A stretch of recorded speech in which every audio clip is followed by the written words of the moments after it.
कल हुई बारिश से कई जगह पर काफ़ी दिक्कतें लोगों को हुई हैं। अब दिल्ली की अगर बात करें तो यहाँ पर देश के कई हिस्सों में हुई बारिश की तरह लोगों को खासी परेशानी हुई। सिर्फ 1 घंटे में 112 मिलीमीटर बारिश ने दिल्ली को दरिया में बदल दिया। ये तस्वीर आप देखिए जो दिल्ली से सामने आई, किस तरह सड़कें पानी से लबालब नजर आई। सड़कों पर पानी दिखा तो ट्रैफिक जाम से लोगों को दिक्कत हुई। हर तरफ यही नज़ारा जो है वो दिख रहा था। उत्तराखंड की बात करें तो वहाँ भी भारी बारिश, भूस्खलन और बादल फटने की घटनाओं ने लोगों की परेशानी बढ़ा दी। हिमाचल का हाल भी कुछ ऐसा ही रहा। जयपुर में भी देर रात से तेज़ बारिश हो रही है और सड़कें पानी से लबालब यहाँ पर भी नजर आई हैं। तो कल का दिन बारिश ने काफ़ी परेशान लोगों को किया। अलग अलग जगह से तस्वीरें आपने देखी। हिमाचल उत्तराखंड में बादल फटने की घटनाएं हुई जिससे घरों को और सड़कों को नुकसान काफ़ी पहुंचा। और उत्तराखंड में तो तीर्थ यात्रियों को भी दिक्कत हुई इस बारिश की वजह से। वहां पर भी कई जगह पर सड़कें जो हैं वो क्षतिग्रस्त हुई बादल फटने की घटना के बाद। और दिल्ली में भी हर जगह पर सड़कों पर पानी जो है वो लगभग भरा हुआ नज़र आया, जिसकी वजह से ट्रैफिक की काफ़ी दिक्कत हुई और लोग काफ़ी परेशान हुए इसकी वजह से। अब आपको दिल्ली की कुछ और तस्वीरें हम दिखाते हैं, क्योंकि कल एकदम से शाम से ही जो बारिश शुरू हुई दिल्ली में, तो ये आप तस्वीरें देखिए। कई जगह पर इतना पानी था कि गाड़ियां वहां पर बंद पड़ गईं, आना जाना मुश्किल था वहां से, उस सड़क से होकर गुजरना भी। और इसी वजह से काफ़ी परेशान लोग हुए।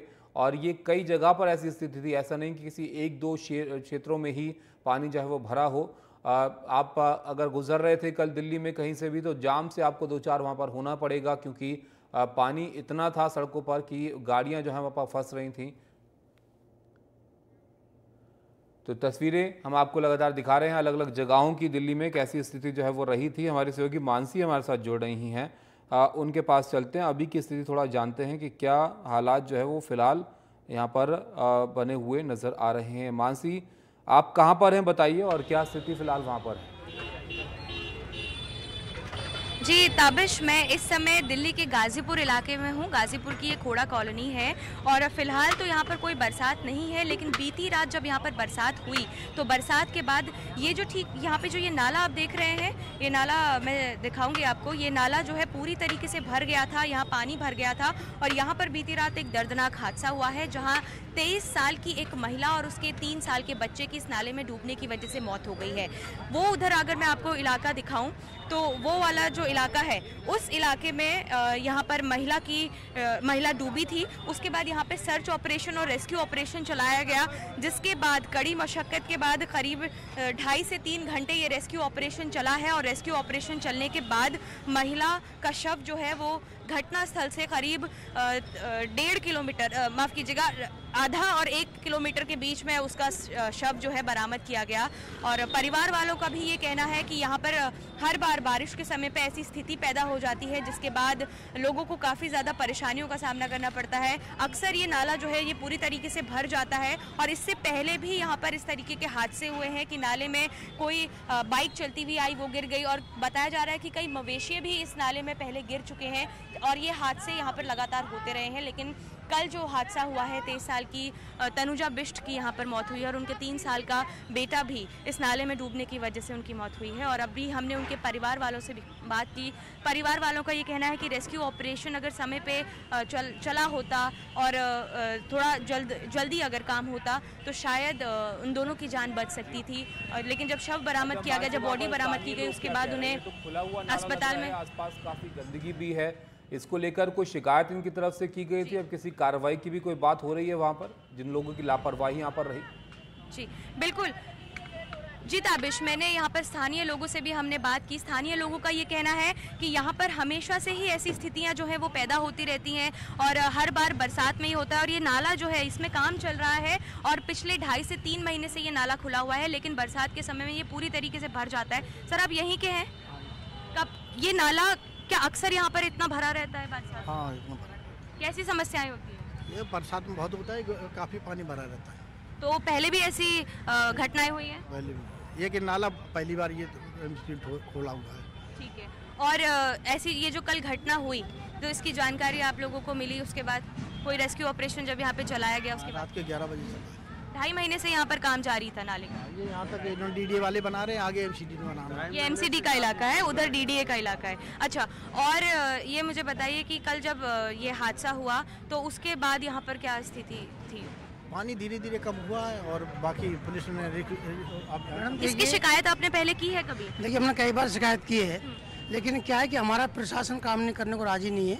यहाँ से हम यहाँ करीब 20 साल हो गए रहते हुए, हम यहाँ पर हमारे सामने मकान है और 20 साल से हम यही देख रहे हैं यार, रोड पे पानी भरा रहता है। जब भी बारिश का समय होता है तो यहाँ कम से कम भी पूरे सड़क पर 2-2, 3-3 फीट पानी भर जाता है, लेकिन प्रशासन कोई कार्रवाई नहीं करता है। तो आपने कभी इसकी कभी आपने रिपोर्ट करी एमसीडी या फिर एमसीडी को करी, एमएलए को करी, एमपीए तक के मिले, लेकिन कोई सुनवाई नहीं होती है। जो अधिकारी हैं वो काम नहीं कर पाते हैं, सड़क पर 2-2 फीट पानी भर जाता है। अब जो इसमें जो नाला बन रहा है, ये प्रशासन का दायित्व बनता है कि उस जब नाला बन रहा है तो उसको तुरंत ढका भी जाए। वो नाला यहाँ पे ढका नहीं गया। नाला जो था वो लेडी जो गिरी हैं, बारिश की वजह से गिरी हैं, उसमें पानी ज़्यादा था, उनको पता न चला कि वो नाला खुला हुआ है। वो खुले होने की वजह से उसमें बच्चे को लेकर के बेमतलब में वो उनकी जान चली गई। यदि प्रशासन तुरंत बंद कर देता तो बच जाती हो, और हर साल होता है, तो नई बात नहीं है, लेकिन आगे पूरा नाला खुला हुआ है। इसको उन्होंने 2 भाग में डिवाइड कर दिया, एक तरफ बीडी, एक तरफ एमसीडी, लेकिन रोड पूरा दिल्ली का बारिश होती है तो ऐसी स्थिति यहाँ पर पैदा होती है, लेकिन इस पर ध्यान जो है वो नहीं दिया जाता है। बहुत शुक्रिया मानसी आपका ये सब जानकारी हम तक पहुँचाने के लिए, तस्वीरें दिखाने के लिए। तो यहाँ पर जो हादसा हुआ, जो जिनकी जान गई, उनके परिजनों से भी मानसी ने बात की थी, वो भी बातचीत आपको दिखाते हैं। खोड़ा कॉलोनी में कल बरसात के बाद एक दर्दनाक हादसा हो गया, जहां 23 साल की एक युवती ने अपनी जान गंवाई और उनके साथ उनका छोटा 3 साल का बच्चा भी था। उनके चाचा जी हमारे साथ इस समय मौजूद हैं। सर, आपका नाम क्या है? हरीश रावत। काफ़ी ज़्यादा दर्दनाक हादसा ये हुआ है। दर्दनाक हादसा हुआ है। क्या हुआ था उसके बारे में कुछ जानकारी? फेज 3 में मार्केट लगती है, वीकली मार्केट है। वीकली मार्केट में सब्जी गुरा लेने गए थे। जब वो वापस रिटर्न आ रहे थे तो वहाँ पे नाला जो ओवरफ्लो हो रहा था, डीडी का नाला बता रहे हैं वहाँ पे, और जो है उन्होंने पानी वहाँ पे देखा नहीं कि नीचे मतलब में इसमें कुछ रखा है, नाला खुला हुआ था। तो उनका पाँव जो है नाले में गिरा, तो बच्चे को लेते ही भी नाले में घुस गए। हमने 100 नंबर पर फ़ोन करा, यूपी पुलिस वगैरह आई, उनके गोद खोर आई, और उनके बाद उतने सिस्टम नहीं थे कि मतलब में जो मतलब में पानी में वो कर पाए, मतलब में उनको निकाल पाए। वो वैसे ही मतलब ट्रायल कर रहे थे, रस्सी डाल के उस पर कांटे हांटे लगा के।